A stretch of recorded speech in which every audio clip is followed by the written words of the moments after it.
pourrez, si ça vous intéresse, vous pourrez regarder le replay avec une étude que nous avons fait avec Odoxa. Et je reçois Grégoire Genet. Bonsoir. Bonsoir. Merci d'être avec nous. Vous êtes fondateur de l'école Albert. Alors, on connaissait des écoles traditionnelles, on a entendu parler de l'école 42, et là l'école Albert, l'Albert School. Alors elle ouvre ses portes en septembre 2022. Vous allez nous dire en quoi elle consiste. Un campus de 2500 mètres carrés, installé dans le 10e arrondissement de Paris, une soixantaine d'étudiants au départ, et justement les inscriptions s'ouvrent lundi. Lundi. C'est ça, lundi 29 mars. 28. C'est bien. Lundi 28 mars, voilà. Ce sera l'ouverture. Alors pourquoi, j'ai envie de dire, pourquoi une école de plus? Alors oui, on a besoin de formation et tout ça, mais pourquoi cette idée-là? Alors Albert School, c'est une école qui cherche à former les cadres de l'économie de demain. L'économie de demain, c'est celle qui est portée par la tech, c'est celle dont vous parlez tous les jours ici. On a 26 licornes maintenant en France, 3 ans plutôt que prévu. On a plein de startups. Donc ces sociétés-là, elles ont des modèles différents, elles sont organisées différemment et souvent, elles sont basées sur la data. Elles l'exploitent, elles ont de la data au sein de leur société, elles génèrent de la data, mais surtout, elles prennent leurs décisions business basées sur cette data. Donc les équipes marketing, les équipes finance, les équipes métiers, toutes ces équipes-là, elles ont besoin de personnes qui sont pas forcément des data scientists, qui vont pas forcément coder en Python, mais qui ont cette culture, qui sont capables de prendre des décisions basées sur des chiffres. Donc ça veut dire que les cours, alors ça s'adresse à qui? Ça s'adresse, là, tel que vous le dites, ça s'adresse à des gens qui essaient d'enrichir leur parcours, donc autour de la table, parce que c'est dans le monde des finances, du marketing, de la stratégie. J'imagine qu'il va y avoir des maths, du codage aussi. Absolument. Donc déjà c'est un bachelor. Donc on s'adresse aux élèves qui passent le bac cette année. D'accord. Qui cherchent une formation. Ah oui, donc on est du post-bac. D'accord, voilà. Du post-bac. On est du post-bac, première année de bachelor. Et on s'adresse aux élèves qui, et c'est marrant parce que j'en avais un justement hier au téléphone qui cherche sa voie, qui me dit moi je fais la spé maths au bac, j'aime beaucoup les maths, mais j'ai pas envie de faire de physique, de chimie. J'ai pas envie de me retrouver en prépa. Voilà, je me vois travailler dans le monde des affaires. Donc si j'aime les maths et que je veux faire de la tech, mais que je veux travailler dans le monde des affaires, je fais quoi? Parce que si je vais dans une prépa commerce, j'oublie la tech et j'oublie le Python, j'oublie la data. Et si je vais dans la prépa scientifique, je fais de la physique et de la chimie toute la journée. Donc finalement, il manque une voie pour les matheux qui veulent travailler dans le monde des affaires, faire de la tech. Et en fait, faire de la tech, aujourd'hui... Ça veut dire que c'est différent, je vous interromps, mais différent des écoles d'informatique post-bac aussi? Complètement. Quelle est votre différence avec eux? Oui, c'est que en fait, on est une business school. On n'est pas une école d'informatique. D'accord, c'est pas... Voilà, on est une business school. On peut apprendre à coder, mais c'est pas l'axe fondateur de l'école. Et d'ailleurs, on apprend à coder du Python, qui est un langage qui manipule de la data. C'est un langage d'analyse. On n'apprend pas à coder du logiciel à Albert School. On n'apprend pas à développer une application. On apprend à faire du business, mais aujourd'hui, pour faire du business, il faut savoir manipuler de la data pour prendre des décisions pas uniquement basées sur l'instant. Alors Grégoire Genet, il y a plusieurs noms prestigieux, il y a des Xavier Niel qui vous soutiennent et d'autres encore de cette école, de cette Albert School. Alors Albert pour Albert Einstein, parce qu'on avait déjà parlé de vous il y a quelques semaines. Les objectifs, donc là c'est 60 personnes, c'est de monter, vous dites tiens dans 5 ans c'est combien d'élèves formés?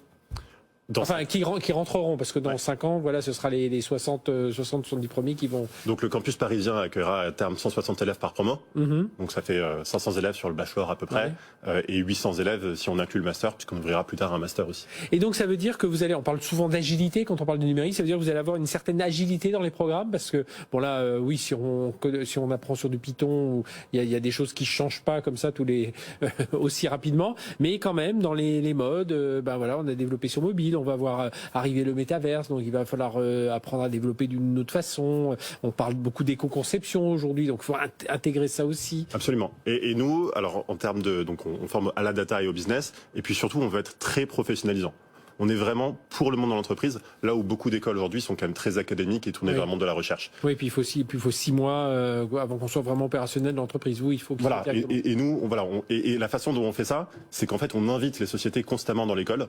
Sur des cycles de 3 semaines, une société sera mise en avant et tous les cours tourneront autour de cette société. Donc en cours de data, on analyse la data de la société. En cours de finance, on lit le bilan, le compte de résultat de la société. En cours de marketing, on analyse sa stratégie marketing. Et ce qui permet en 3 semaines à l'élève de développer une compréhension 360 d'une société, finalement de savoir si c'est un secteur qu'il aime bien, si c'est une société dans laquelle il aimerait travailler. Toutes les 3 semaines, on change de secteur. Et puis les entreprises, elles permettent de repérer aussi certains profils. Les profs, c'est qui alors? C'est des gens des sociétés, ou alors vous êtes allé recruter des profs dans d'autres écoles, dans des prépas? On a de nombreux intervenants des sociétés qui vont venir accompagner les élèves et leur parler de leur métier. Mais sinon, les professeurs sont pour la plupart des professeurs qui sont issus du monde professionnel, donc qui travaillent, et qui à côté sont déjà enseignants, qui donnent 2-3 heures de cours par semaine à Sciences Po, à Dauphine. Alors je parlais des soutiens qui vous ont soutenu, des Niel et tout ça, qui vous accompagnent financièrement aussi d'ailleurs au départ. Et alors à côté il y a les partenaires, c'est qui les sociétés là qui vont venir? C'est dans tous les univers? Donc effectivement déjà on a de la chance d'être soutenu financièrement par Xavier Niel, Bernard Arnault et Pierre-Édouard Sterrin, qui sont des investisseurs de long terme, qui sont pas des fonds, parce que quand on est une école, on se dit pas je lève des fonds pour 18 mois. Oui. Et pour voilà, l'école plus tard. On est là pour au moins 10 ans. Et donc ils nous ont ouvert leur réseau, ils nous ont donné accès à leur réseau, et notamment ils ont un réseau très important dans le monde de la tech.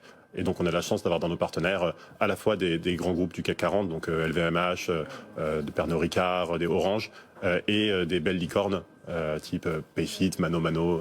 Comment il faut faire selon vous? Tout à l'heure, on était en tout début d'émission là à 20h, vous pouvez découvrir ça en replay, une étude avec Odoxa où on dit voilà, il y a une attractivité élevée pour les métiers de la tech, mais beaucoup de gens disent c'est pas pour nous parce que il faut des compétences techniques, il faut savoir coder, programmer, c'est destiné plutôt aux jeunes qu'aux seniors. Voilà, quelle est votre réponse aujourd'hui, Grégoire Jeunet? Mais je pense qu'il manque d'une école de référence dans la tech. Il y a des écoles d'ingénieurs qui forment au métier de scientifique dont on parlait, il y a des écoles de commerce qui en fait sont en dehors du monde de la tech, et puis après il y a les écoles de développeurs type 42, mais qui sont vraiment un peu arides en fait, enfin qui forment des développeurs. C'est vraiment, on est là pour faire du code. Et donc il manque une école, une business school en fait, une business school de référence dans la tech. Et c'est ça le positionnement que veut prendre Albert, et justement pour que ces gens-là qui veulent faire de la tech aient une école qui réponde à leurs attentes. Ça veut dire aussi des investisseurs, des start-upers qui pourront venir donner quelques cours pour montrer un peu comment tout ça se passe? Absolument. Et le but, c'est pas de former uniquement des entrepreneurs. Ça veut dire, enfin, tant mieux s'ils le sont, mais c'est des gens qui peuvent intégrer des grandes boîtes ou d'autres start-up ou des... Complètement. Aujourd'hui, on forme des gens pour entrer dans le monde de la tech. Mais la réalité, c'est que le monde de la tech, aujourd'hui, il touche absolument tout. On parlait d'LVMH ou d'Orange, c'est des boîtes qui font leur transformation digitale et qui, aujourd'hui, prennent aussi leurs décisions en se basant sur la data, et donc qui ont complètement besoin de ce genre de profil.